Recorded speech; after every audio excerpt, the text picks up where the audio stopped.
O reino, ele vai além das quatro paredes, que a gente está limitado nesse momento aqui pelo tempo.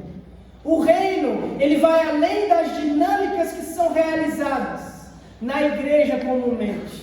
O reino, ele vai além das campanhas, ele vai além das programações, mas ele começa na tua vida, quando você recebe o Espírito Santo e se junta com uma outra pessoa que também recebeu o Espírito Santo, seja aqui, seja na sua casa, seja no seu emprego, seja onde quer que você vá, você se torna alguém que pode, capaz de manifestar o reino. Deus nos chamou para manifestar o reino. Eu estava fazendo meu ações na noite de ontem com Deus, e o Senhor me chamou a atenção para o texto de Mateus, no capítulo 28, bem ali no final. Não é aí que eu quero que você abra, amado. Meu Deus. Abra sua Bíblia em Juízes 6. E aí eu vou continuar a introdução, então.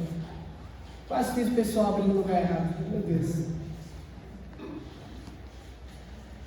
Eu, esse meu costume, esse meu hábito de longas introduções, né? Esses dias eu fui assistir uma pregação minha, 26 minutos só de introdução, misericórdia. Juízes capítulo 6. Se a gente estivesse seguindo a série Vivendo a Bíblia, hoje seria o livro de Juízes. Mas toda ceia a gente dá uma pausa. Só que aprove a Deus me conduzir a pregar no livro de Juízes da mesma forma. Porque Deus tem uma mensagem para o nosso coração nessa noite, através do livro de Juízes, através da história de Gideão. Glória a Deus. Então, amados, como eu dizia, antes de entrar para a leitura do texto, eu estava fazendo o meu momento a sós com Deus, e o Senhor me chamou a atenção, no capítulo 28 de Mateus, bem no finalzinho, quando Jesus ele ressuscita, e ele encontra com os primeiros discípulos. Ele diz algo que eu nunca tinha saltado os meus olhos da forma que saltou ontem. Ele diz o seguinte: a mim foi dada toda a autoridade nos céus e na terra. Vão e façam discípulos de todas as nações. Muitas vezes, amados, a gente se limita às nossas capacidades.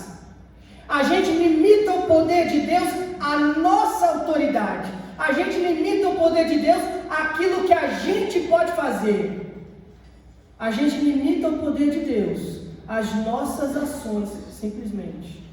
Sem entender, sem compreender que Jesus, o nosso Senhor, aquele que nos deu o Espírito Santo para habitar dentro de nós, disse: eu, o seu Senhor, aquele que vive em você, recebi toda a autoridade. Eu não recebi meia autoridade, eu não recebi poucas porcentagens de autoridade, eu não recebi autoridade fracionada, eu recebi toda a autoridade sobre os céus e sobre a terra. Não importa se são demônios, não importa se são doenças, não importa se são crises, não importa se são lutas, se você é a igreja do Senhor, se você está compromissado com a igreja do Senhor, nada e ninguém pode te parar, porque toda autoridade que está sobre o nome de Jesus também reveste a sua vida. Quando Deus ele entregou a autoridade para Jesus, ele liberou essa mesma unção sobre nós. Nós somos filhos de Deus através do sacrifício de Jesus. Nesse sentido e nesse quesito, fomos feitos irmãos do Senhor Jesus, no sentido da família do reino, e recebemos a mesma herança que ele recebeu de Deus. E a herança que Deus nos deu é uma herança de autoridade. Precisamos crer nisso. Muitas vezes há pessoas que se limitam em seu compromisso com o reino, porque não acreditam, não tomam posse, não têm fé de que a autoridade que Deus nos entregou é algo verdadeiro. O que impede que a gente realize coisas maiores na presença de Deus é pensar que se uma crise e uma luta aparece na nossa frente e é algo espiritual, eu tenho que fazer pela minha capacidade. Eu tenho que fazer pela minha autoridade. O que eu tenho que ter, a atividade que o Senhor requer de nós, é compromisso com o reino. Eu tenho que orar, eu tenho que ler a Bíblia, eu tenho que jejuar, eu tenho que ter compromisso com Jesus. E na hora que a coisa ficar preta na sua frente, na hora que o mar aparecer na sua frente e Faraó estiver atrás de você, você vai poder dizer com toda a autoridade que Deus te revestiu: mar, se abre. Eu preguei alguns dias atrás numa quarta profética, sobre essa situação, essa encruzilhada que Moisés se encontrou. E muitas pessoas pensam que Moisés tinha que ouvir a voz de Deus para poder bater o cajado na água e o mar se abrir.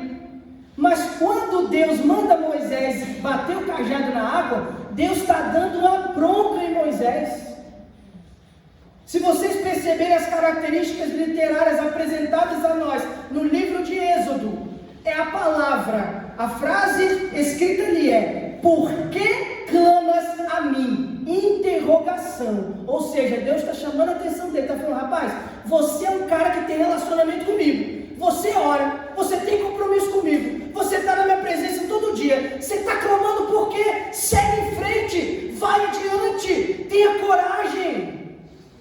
E muitas vezes o que Deus nos diz é isso. Nós tememos, amados, muitas vezes a igreja de Deus hoje em dia, nos séculos atuais, nos dias atuais, tem irmãos que sentam do seu lado, no banco da igreja muitas vezes, que tem mais medo do diabo do que de Deus.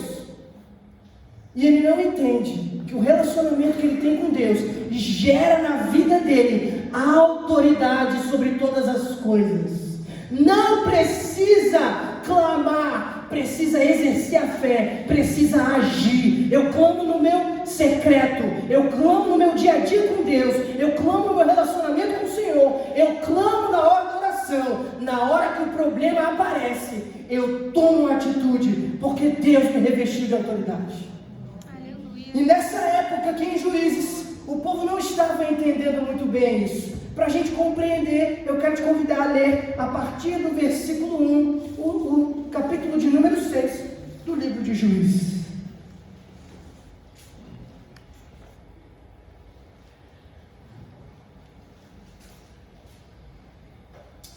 Glória a Deus. Você conseguiu encontrar? A palavra de Deus diz assim: os filhos de Israel fizeram o que era mal aos olhos do Senhor, e por isso o Senhor os entregou nas mãos dos midianitas durante 7 anos. Os midianitas prevaleceram contra Israel, e por causa dos midianitas, os filhos de Israel fizeram para si as covas que estão nos montes, as cavernas e as fortificações.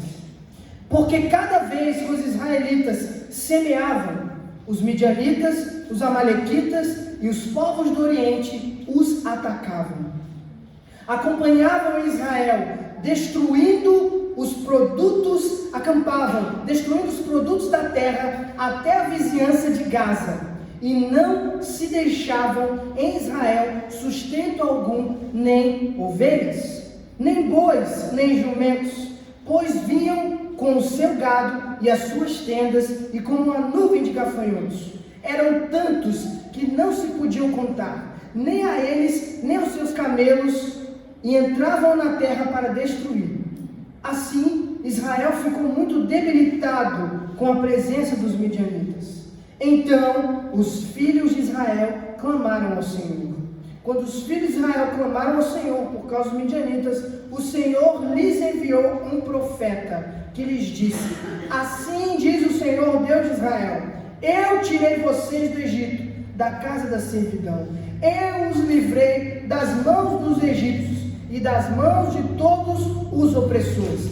Eu os expulsei e dei a vocês a terra deles. E disse: eu sou o Senhor, o Deus de vocês. Não adore outros deuses, os deuses dos amorreus, cuja terra vocês estão morando. mas não deram ouvidos à minha voz. Por enquanto, só até aqui. O primeiro ponto dessa mensagem que Deus colocou no meu coração, a primeira questão que eu enxergo aqui, o primeiro problema, porque isso é um problema. Esse é o problema da igreja do Senhor de hoje. Esse é o problema da igreja do Senhor em muitos tempos. Esse é o problema que muitas vezes leva com que Deus permita que a adversidade alcance a minha casa, que a luta alcance o meu lar. Irmão, tem luta que é normal da vida, tem coisa que é normal acontecer, tem batalha que é normal você passar, sofrimento, luto, dor, perda, todo mundo passa. Quem está na igreja e quem está fora da igreja, todas as pessoas passam. Mas tem algumas crises, tem algumas batalhas que Deus nos coloca nelas para nos apertar.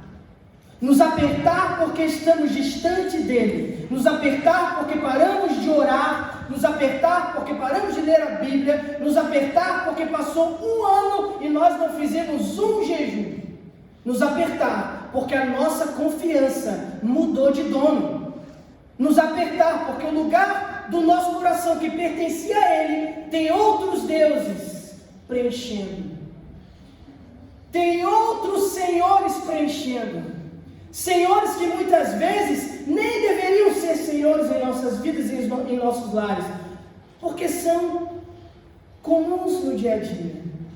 Muitas pessoas deixaram no meio da igreja de confiar em Deus e confiam no dinheiro. Muitas pessoas deixaram na igreja de ter compromisso em primeiro lugar com Deus e colocam o compromisso com as suas famílias à frente. Muitas pessoas hoje na igreja não seguem a agenda de Deus. Eu aprendi uma coisa com um pastor que até hoje ele é meu discipulador, o pastor Aguinaldo Valadares, da Igreja Metodista Wesleyana Central em Petrópolis. Toda quarta-feira, 9 horas da manhã, eu sento e faço a chamada de vídeo com ele, ele me orienta, ele me discipula, eu caminho com ele, ele é o meu pastor. Eu aprendi uma coisa com ele: agenda para cima não se desmarca. E algo que muitas vezes a gente tem que compreender é que Deus ele permite que algumas adversidades cheguem à nossa casa, alcance a nossa tenda, porque na hora que a gente vai organizar, administrar o nosso dia, as nossas tarefas, antes de sentar com Deus e perguntar: Deus, o que o Senhor quer que eu faça primeiro? Deus, qual é o caminho que Tu tens para mim? Deus, qual é a direção que o Senhor tem para a minha vida? A gente pega a nossa agenda e começa a encher de outros compromissos, e depois, com o tempo que sobra, a gente diz: Deus, e aí? E agora? Chegou na vez do Senhor. Muitas vezes a gente está vivendo nessa dinâmica. Hoje na escola bíblica dominical a gente falava sobre isso. E, irmãos, há uma realidade ferrenha por trás disso. Se eu não estou cumprindo a agenda de Deus, eu estou cumprindo a agenda do diabo, porque eu estou me distanciando do Senhor. Eu tenho dois senhores a quem posso servir: ou eu sirvo a Deus, ou eu sirvo ao demônio. Às vezes eu estou dentro da igreja, eu estou sentado no banco da igreja e eu estou servindo ao demônio. Eu estou cumprindo a agenda do diabo ao invés de cumprir a agenda de Deus. Porque tudo aquilo que te tira da presença de Deus, tudo aquilo que te tira do compromisso com o Senhor, tudo aquilo que se coloca no seu coração, no lugar de Deus, está se tornando o teu Deus. Idolatria é o pecado que Lúcifer cometeu, Satanás, quando foi expulso do céu. Essa é uma doutrina demoníaca, esse é um pensamento diabólico. Eu não estou falando, irmão, que você tem que pegar todos os teus compromissos, tua agenda, com as coisas que você tem lá fora, com a tua família, com o teu emprego, e jogar para o alto. Eu não estou dizendo isso, mas eu estou falando que a sua família, o seu emprego, no seu coração, as tuas prioridades, tem que entender que o teu coração tem o Senhor. Essas coisas, essas agendas, essas atividades não são o Senhor da tua vida. Muitas vezes o que a gente faz é, como eu disse, antes de calcular a nossa o nosso tempo para Deus, a gente preenche com tantas outras coisas. Foi por causa disso, por causa dessa situação, que o povo se encontrou nesse episódio. Os filhos de Israel fizeram o que era mal aos olhos do Senhor. Quando eu faço o que é mal aos olhos do Senhor? Quando eu me afasto dele. Irmão, quando você está perto de Deus, não importa o que aparece na tua frente, o Espírito Santo te dá direção, o Espírito Santo te orienta. Não tem como você se afastar de Deus, vivendo compromisso com Ele. Só tem como se afastar e ser alcançado pelas maldições.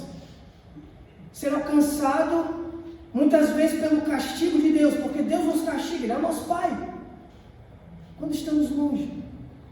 E como eu disse, eu volto a dizer, eu não estou falando daquele irmão que eu sei, que eu conheço a rotina, que eu conheço a vida dele, e eu sei que o cara, às vezes mesmo trabalhando, de segunda a segunda, de 7 a 7, tem compromisso com Deus, tem vida com o Senhor, trabalha e se envolve na igreja, está compromissado, tem agenda no reino, segue a agenda de Deus, lê a Bíblia, ora, tem uma vida de temor, tem uma vida de oração, tem uma vida consagrada. Eu sei que tem gente assim, mas infelizmente a gente sabe, irmãos, que tem gente que ao invés de fazer agenda com Deus, está fazendo a própria agenda e encaixando Deus nos horários que sobram. Irmãos, Jesus está voltando, tudo isso aqui vai passar, vai ficar para trás.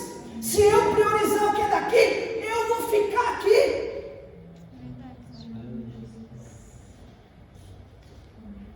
O que eu priorizo se torna o alvo da minha adoração, se torna o meu Senhor, controla a minha vida e guia o meu destino. O nosso destino, ele é traçado pelo que ocupa o nosso coração. Você sempre vai fazer amanhã aquilo que está em primeiro lugar no teu coração. Se adorar a Deus estiver em primeiro lugar no teu coração, amanhã você vai acordar e vai orar. Amanhã você vai acordar e vai ler a Bíblia. Se adorar a Deus não estiver em primeiro lugar no seu coração, amanhã você vai acordar e vai fazer tudo, menos ler a Bíblia, menos orar. Porque adorar a Deus não está na sua agenda. Ter compromisso com Deus não está na sua agenda. Hoje, amado, a gente tem evento na igreja até online.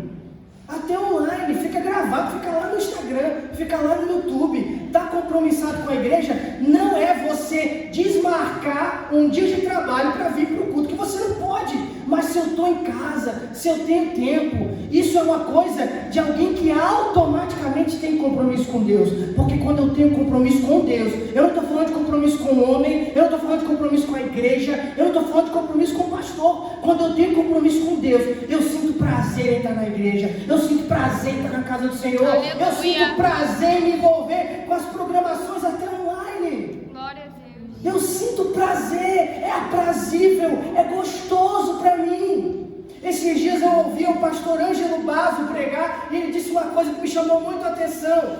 As pessoas não querem saber de igreja, as pessoas não querem saber de Deus. Está por vir um avivamento, mas antes desse avivamento, um avivamento de arrependimento vai nos alcançar, porque nós precisamos nos arrepender. A gente precisa se arrepender, aleluia, de todas as vezes que a gente deu tempo para outras coisas, negociando o tempo para estar com Deus.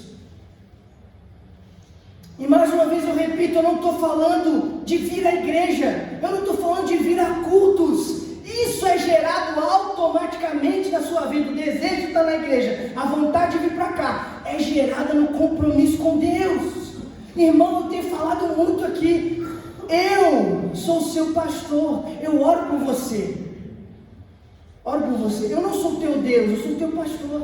Eu estou aqui para orar com você, para cuidar de você, para comer 1 quilo de sal, como diz o Junei. Eu estou aqui para isso, para te ajudar a ler a Bíblia, para te instruir no caminho da fé cristã. Mas haverá um dia em que todos nós seremos julgados pelas nossas obras e o nosso Senhor vai nos cobrar. Eu não posso fazer igual o servo mau que enterrou o talento. Eu tenho que multiplicar aquilo que Deus me dá, eu tenho que multiplicar. Multiplica, a multiplicação acontece quando eu tenho compromisso com o reino, e não acontece nas tuas capacidades, acontece segundo a medida da capacidade que Deus gera na tua vida. Não é sobre as minhas capacidades, é sobre o meu compromisso. Esse é o primeiro ponto, grave bem isso. Não é sobre as minhas capacidades, é sobre o meu compromisso. Antes de falar de Gideão, eu me lembro de Davi, um pequeno homem, de pequena estatura, novo e tenra idade, 17 anos. Ele tinha compromisso com Deus. Apareceu um gigante na frente dele, ele tacou uma pedra na cabeça do gigante e matou o gigante. Foi as capacidades dele? Não! Foi a graça de Deus, porque Davi era um homem que tinha compromisso com o Senhor. Glória a Deus. Gideão é um outro exemplo disso na palavra de Deus. Acompanhe comigo aqui, a partir do versículo 11 do capítulo 6.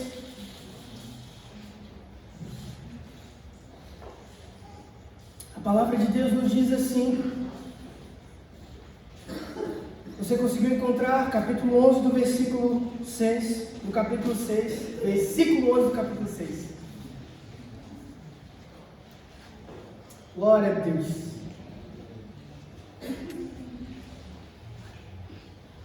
A palavra de Deus diz assim: então o anjo do Senhor veio e sentou-se debaixo do carvalho, que está em Ofra, que pertencia a Joás, da família de Abiezer. Gideão, filho de Joás, estava malhando o trigo no lagar, para o pôr a salvo dos midianitas. Então o anjo do Senhor lhe apareceu e lhe disse: o Senhor está com você, homem valente. Gideão respondeu: ah, meu Senhor, se o Senhor está conosco, por que nos aconteceu tudo isso? Então todas as suas maravilhas, onde estão todas as suas maravilhas que os nossos pais nos contam? Eles disseram: o Senhor nos tirou do Egito, porém agora o Senhor nos abandonou e entregou nas mãos dos midianitas. Então o Senhor se virou para Gideão e disse: vá nessa força que você tem e livre Israel das mãos dos midianitas. Não é verdade que eu estou enviando você? Só até aqui. Essas foram palavras de Jesus para Gideão. A teologia sistemática nos explica que toda vez que a palavra anjo do Senhor aparece no texto da Bíblia, é a pessoa de Jesus que teve uma aparição àquele personagem. É tanto que 2 vezes nessa história o anjo do Senhor aparece. O anjo do Senhor aparece no livro de Juízes para o pai de Sansão, Manoá, e o anjo do Senhor aparece aqui para Gideão, nesse mesmo livro. E essas vezes que o anjo do Senhor aparece, os dois pensam que vão morrer, porque a palavra diz lá no início do Pentateuco que aquele que vir a Deus estando em condição de pecado certamente morrerá. Porém, uma coisa que a gente tem que entender é que Jesus é o Deus homem.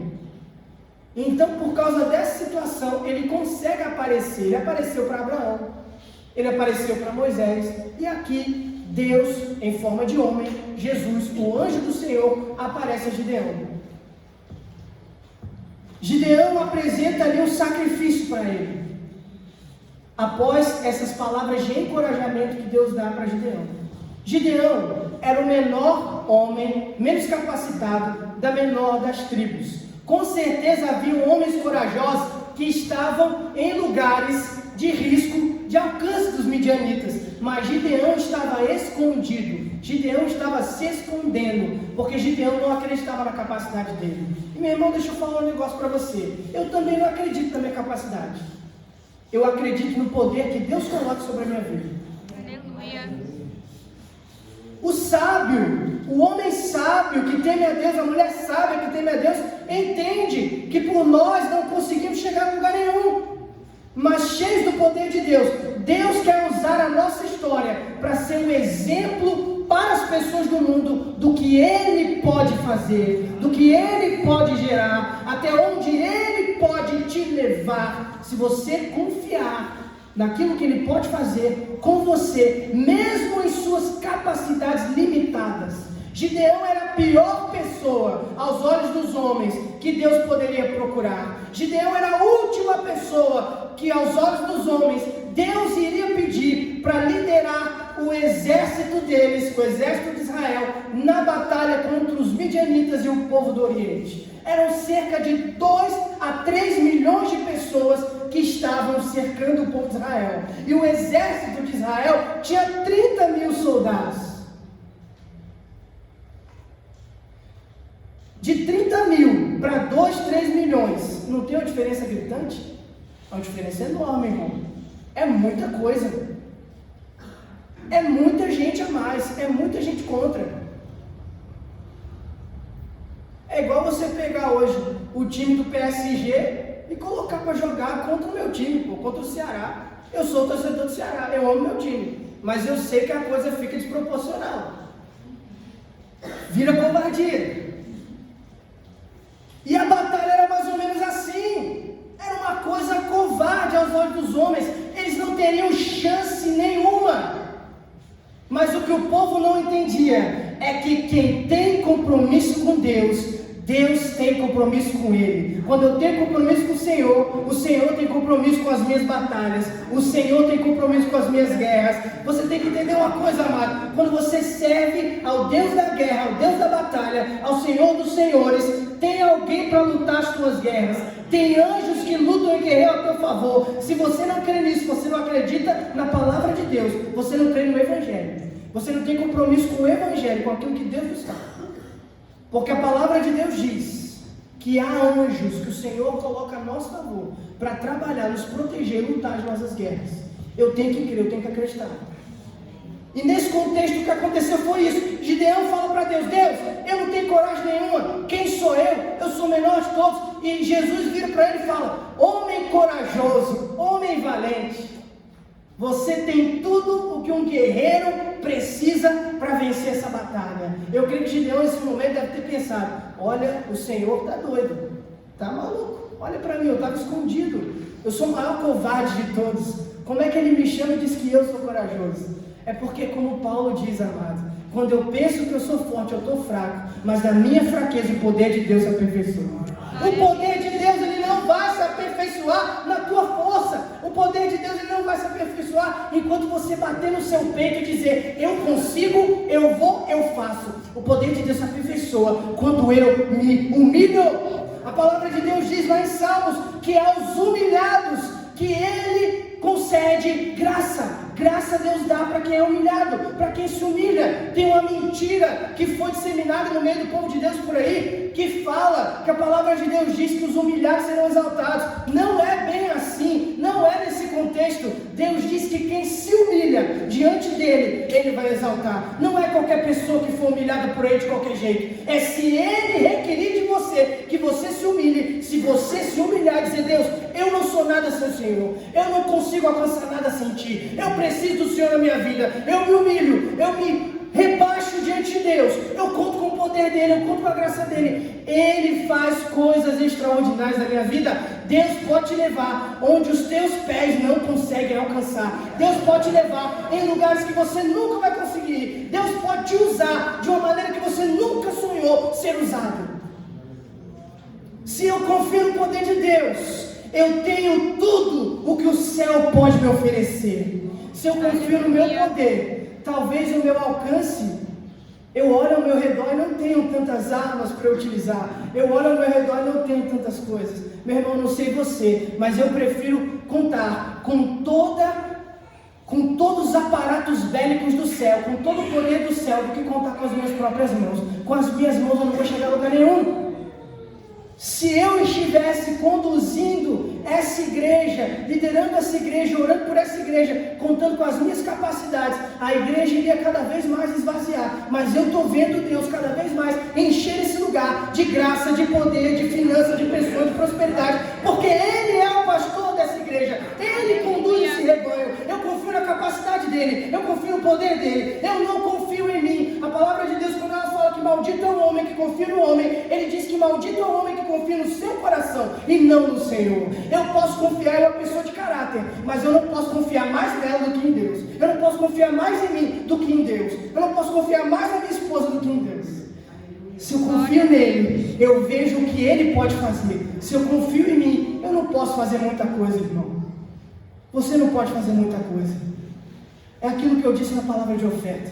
Tem gente que às vezes está ganhando 50 mil e acha que isso é o ápice da vida dele. Você está ganhando 50 mil, com Deus você pode ganhar 100. Deus quer nos levar além. Deus quer nos levar a mais. Gideão aceita o desafio de Deus.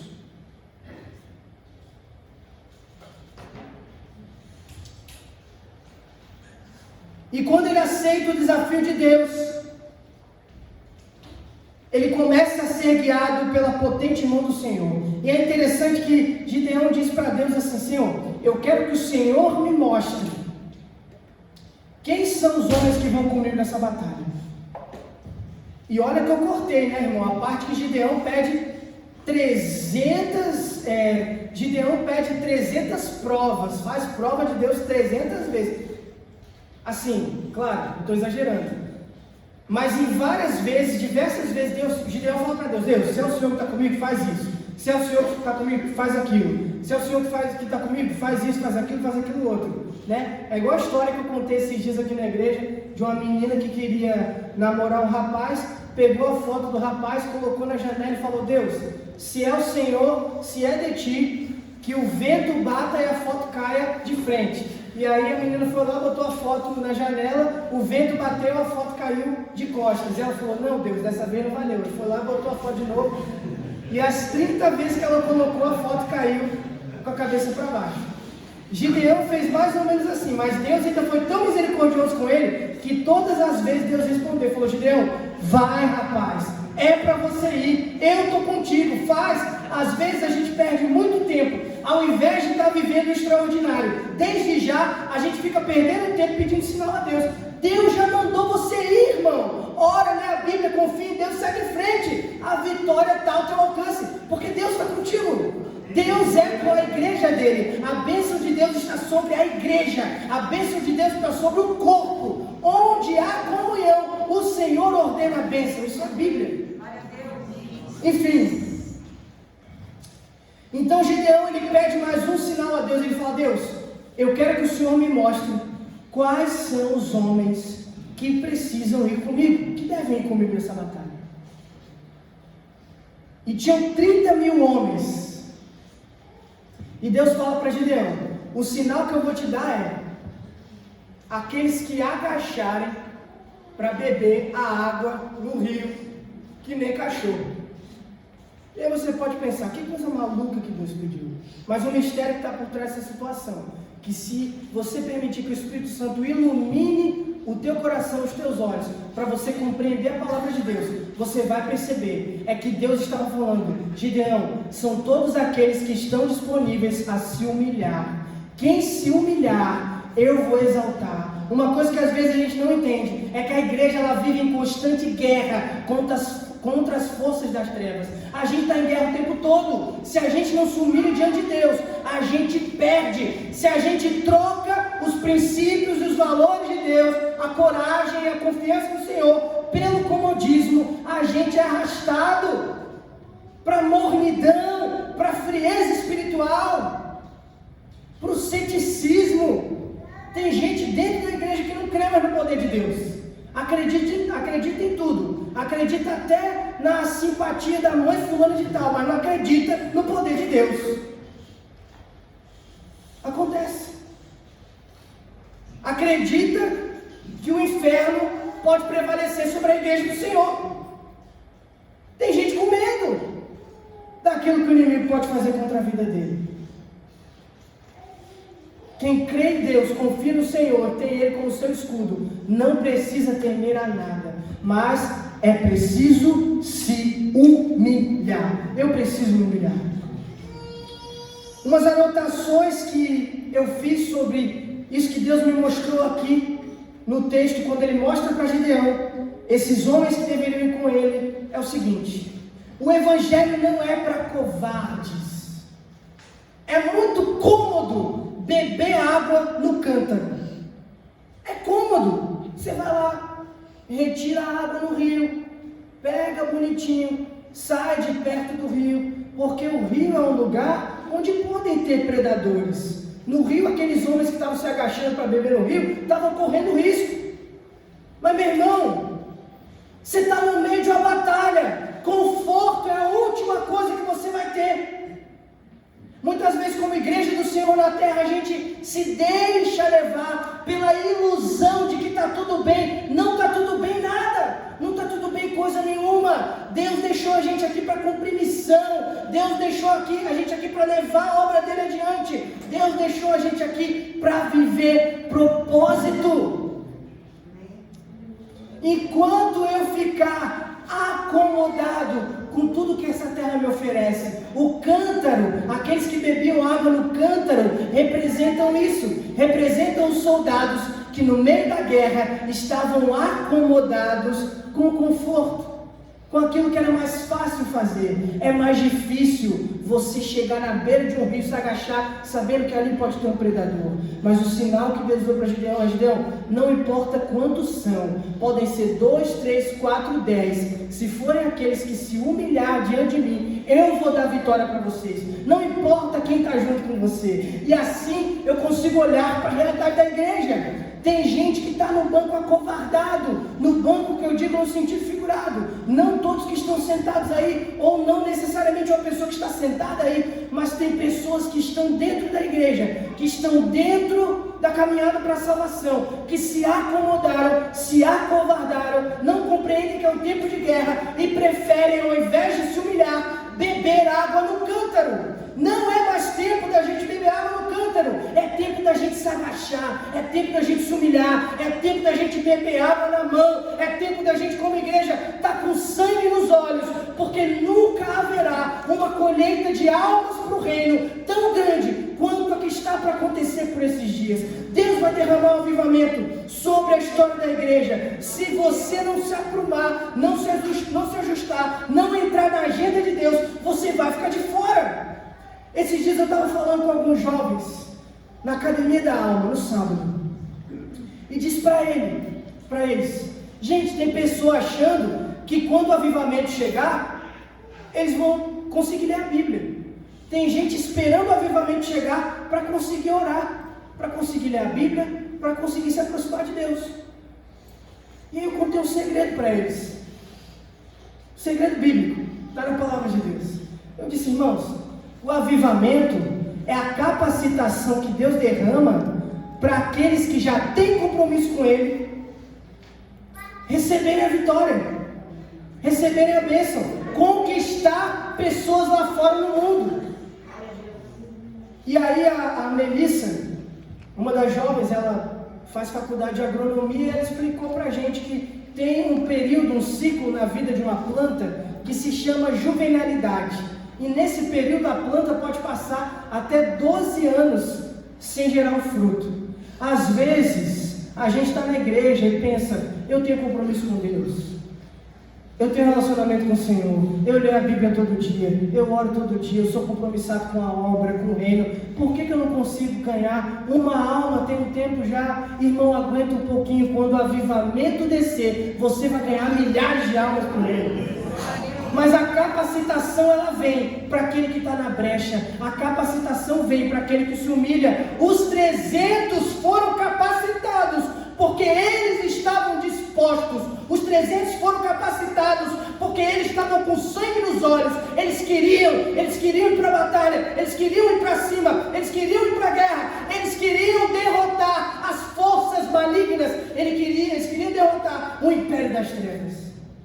Para quem quer vencer, Deus derrama graça. Para quem quer vencer, Deus derrama unção. Para quem tem vontade de servir, Deus abre porta. Deus realiza o impossível. Deus caminha com ele. Ele trabalha para quem nele confia. Tenha compromisso, confie, e ele vai trabalhar para você em seu favor, porque você está debaixo das asas dele. Você não é senhor de Deus, você é servo dele. Mas a graça dele te acompanha quando você confia, quando você trabalha, aleluia, quando você espera nele, quando você se humilha e está disponível. Aleluia. Eu volto a dizer, nunca haverá na história da humanidade uma colheita tão grande quanto esse próximo avivamento que vai chegar. Muitas almas, milhares de almas. Eu sonho com a nossa igreja em uma outra estrutura. Salas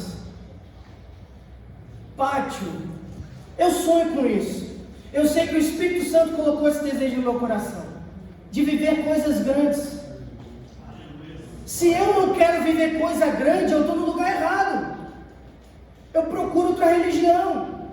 Eu sirvo outro Deus com D minúsculo, porque o meu Deus é Deus de coisas grandes. O meu Deus é o dono do ouro e da prata. O meu Deus é aquele que pode todas as coisas. O meu Deus é um Deus que com 300 vence uma guerra contra 2 milhões. Irmão, não importa quantos a gente tem. Às vezes a gente se desanima de trabalhar, porque olha para o lado, só tem 2, 3, 4 pessoas. Não importa quantos tem aqui, Deus vai nos fazer avançar com os 300. Deus vai nos levar com os 300. Deus vai nos dar vitória com os 300. Talvez tenha alguém do teu lado que não está acreditando. Ele vai ver você sendo abençoado, ele não vai receber e não vai entender, mas eu te digo porque é para quem tem compromisso. Quem tem compromisso vai avançar. Quem tem compromisso vai para a guerra. Quem não tem compromisso, quem não agacha para beber água na beira do rio, quem quer conforto, quem quer beber no cântaro, vai ficar para trás, vai deixar de receber. Meu irmão, eu escuto às vezes palestra para startup, grandes empresas de administração, grandes empresas financeiras, e até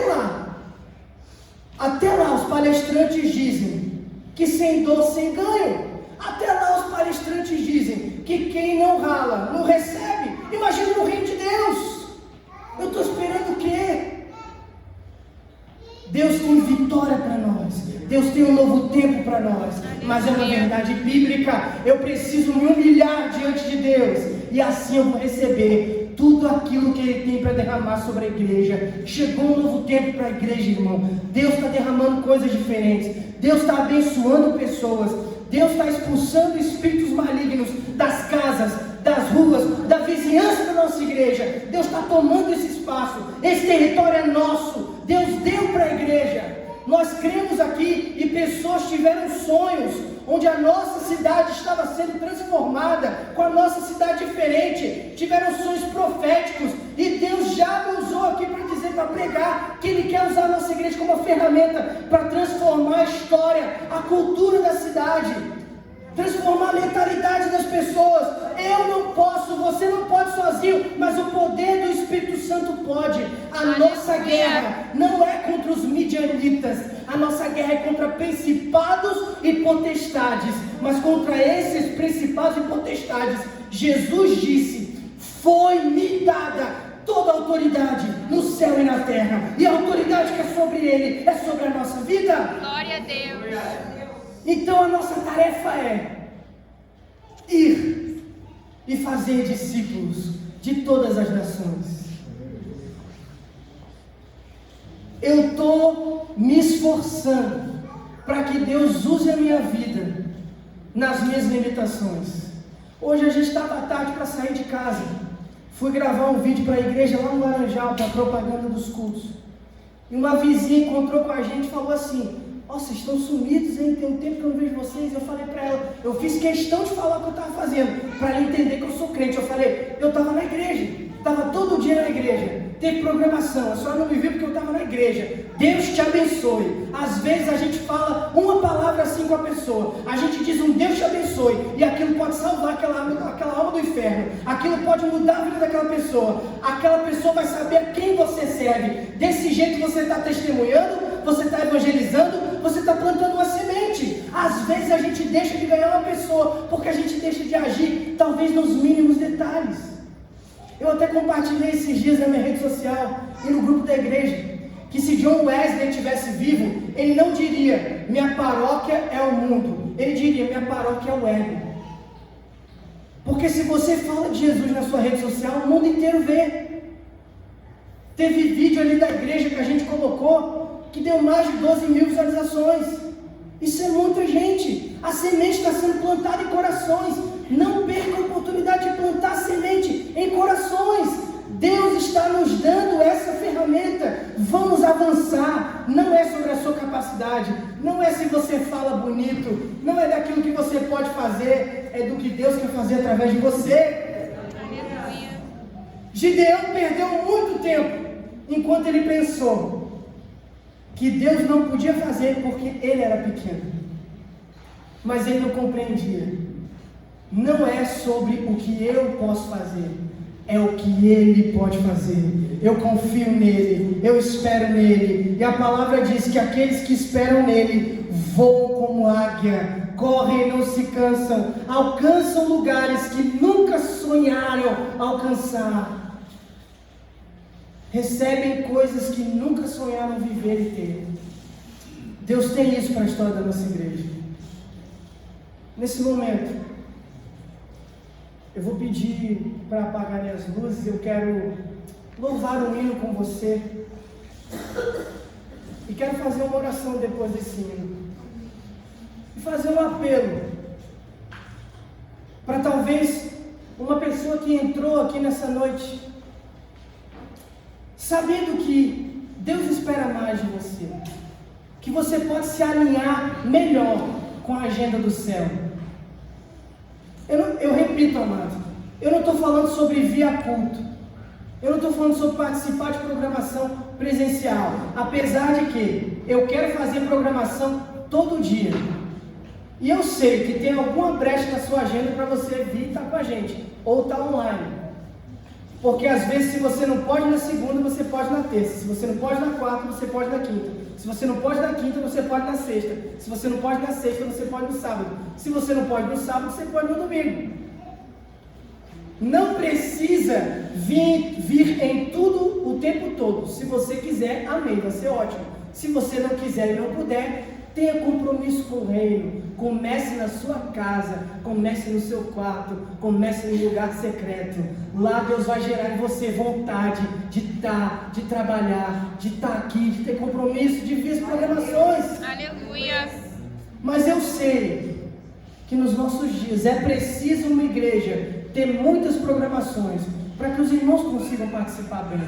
Por isso que eu penso assim, irmão, a melhor maneira da igreja conseguir êxito não é diminuir os cultos e diminuir as programações para que as pessoas consigam vir, mas é fazer mais. Eu não me importo, pode ter 3, 4, 5 pessoas, Deus vai trazer. Às vezes tem gente que deixa de fazer porque pensa que programação da igreja é só para quem já é crente. Ah, pastor, eu não vou fazer porque o meu grupo não vem, o pessoal não vem. Irmão, Deus vai trazer gente de fora. Deus vai fazer bêbado, prostituta entrar nessa porta. Só abre a porta da igreja, só deixa a igreja aberta. No dia que você não puder vir, Deus vai mandar alguém. Mas tenha compromisso com o reino, ore, interceda por essas programações. Fica ligado, conectado com a igreja e com aquilo que Deus está fazendo. Amém?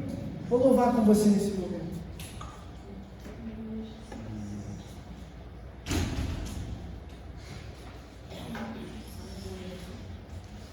Aleluia.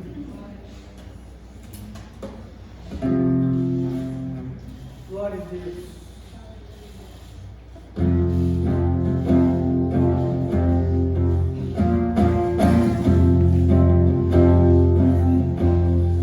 Mundo busquei, mas não preencheu-me. Canções tão vazias, tesouros que um dia se consumarão. Então você veio e me trouxe pra perto.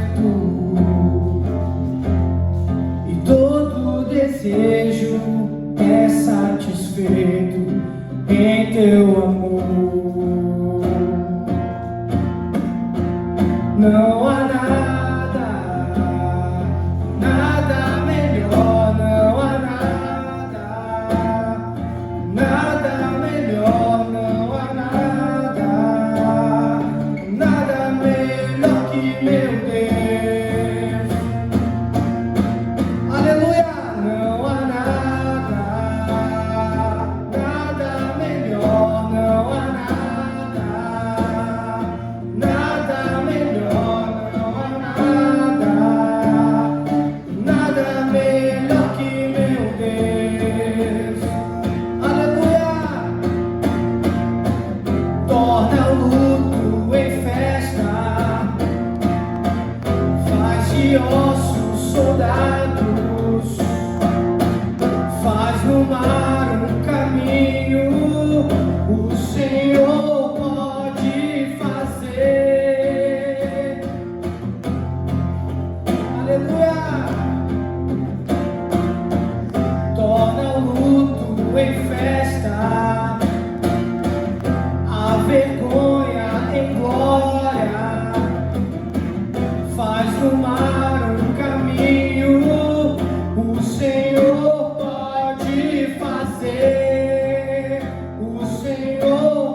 vergonha em glória, o Senhor pode fazer. O Senhor pode fazer. Não há nada melhor. Não há nada melhor. Não há nada melhor que meu Deus. Declare isso, aleluia. Não há nada melhor. Não há nada melhor. Não há nada melhor que meu Deus. Aleluia. Aleluia. Glória a Deus. Na tua vida, nessa noite, creia, Ele está transformando a vergonha em glória. Ele está transformando o luto em festa. Ele está transformando os ossos em soldados. Porque aquilo que você não pode fazer, o Senhor pode fazer. Aleluia. Nesse momento eu quero orar. Eu quero te convidar a ficar de pé. Quero chamar os presbíteros aqui à frente. Chamar também a minha esposa. Eu quero orar por você. Você que talvez sinta que Deus quer te trazer para mais próximo da agenda dele. Que Deus quer gerar um novo tempo no teu coração. Eu quero te convidar a vir aqui à frente. Nós vamos orar por você. Lembre-se que aquilo que você não pode fazer, o Senhor pode fazer. Não tenha vergonha. Vou pedir para o Ministério de Louvor cantar um hino.